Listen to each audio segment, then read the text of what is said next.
My name is Anna Hall. I'm an assistant professor in early childhood education at Clemson University, and I plan to use voice in my curriculum class and also my language arts class for early childhood teachers. When I was introduced to voice, I thought, ooh, okay, this is the product that I need to actually work with young writers.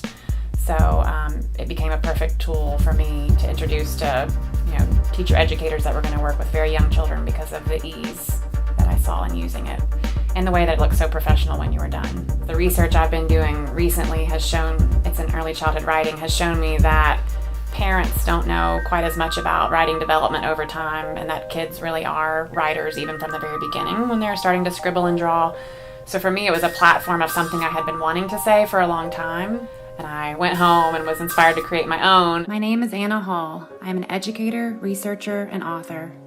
Over the past 18 years, I've studied children's writing, and the conclusion I've come to is every child is a writer. That is, until we tell them they are not. And then when I showed it to my kids, they ran upstairs and started doing their own because they have an iPad. I love dogs and puppies. The author of this book is Nicola Swinney.